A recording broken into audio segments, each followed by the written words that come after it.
Hello, আসসালামু সবাই কেমন আছেন? আশা করি সবাই ভালো আছেন। আমাদের এখানে কিন্তু আজকে পাক্কা 3 দিন বৃষ্টি হইতেছে, মানে এমন বৃষ্টি হয় হালকা হালকা বলতে রাস্তার ভিতরে শুধু কাদা থাকে, বৃষ্টি এমন বৃষ্টি হয়। তো যাক, বৃষ্টি সরম ভাঙছে, বৃষ্টি হইতে আছে সান বৃষ্টি আমরা দিকে হয় একটু একটু, আর ওই দিকে সান সুর হয়, কিন্তু আমার দিকে অনেক একটা সুর হয় না বালার মতন, মানে হালকা পরে যে আপনার গা মনে হয় 2-4 কিলোমিটার হাঁটি দিলে না গা ভিজবে, এরকম কোনো গভীর সুর আইয়ে না ওইখান সেদিকে কিন্তু প্রচুর বৃষ্টি হইতেছে। মানে আঙ্গুর দিকে অল্প বৃষ্টি হয়, সেদিকে প্রচুর বৃষ্টি হয়। আনুগের দিকে কিরকম বৃষ্টি হয় জানাবেন। মানুষে খালি করছে বৃষ্টিও না বৃষ্টিও না, অন বৃষ্টির সরম ভাঙছে, মানে হালকা হালকা হইতে আছে। কোনো জায়গায় হয়তো পানি উঠছে বলে শুনছি সিটেঙ্গে, অন ঠিক বলতে পারি না। আনুগের দিকে কিরকম বৃষ্টি হয় জানাইন। আমরা এই যেমন আঁটতেছি না, বৃষ্টি কিন্তু পড়তে আছে, মানে এমন বৃষ্টি পড়তেছে এটাতে কিছুইও না, মানে গা ভিজুনো কিচ্ছু না, হালকা হালকা পড়তেছে যেন মোবাইল দিয়ে বৃষ্টি বেঁধে দৌড়ে রয়েছি। রান্নার দিকে কিরকম বৃষ্টি হয় জানাইন।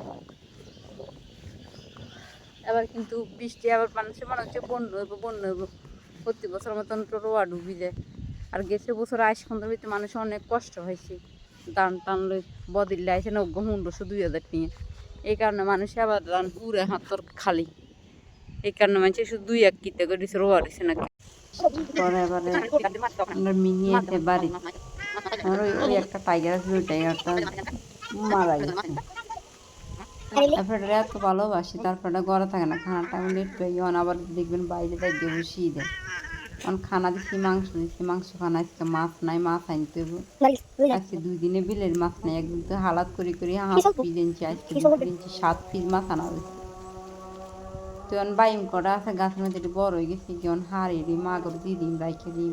আবার আঙ্কুর গাছে ডিও বাড়ি গেছে গিয়ে দিন দাঁড়া উঠে দিয়ে উড়ান লাগবে, বৃষ্টি হারিয়েন না, বৃষ্টি দিলে লোক একজন লই ব্যাডি বাঁধান লাগবে। তো চান মাসাল্লাহ আমরা এতে অনেকটি বাইম খানা হয়েছে। 2টা গাছ আছে খালি, মরিচ গতুগুন আছে, জোরে জোরে হরিদা না ফেলছে, তাকে তুলে লই মার দিয়ে দিই, মা ফাঁকা লাগবে। তো সবাই ভালো থাকবেন, আল্লাহ হাফেজ, পেজটা ফলো করে দিয়ে।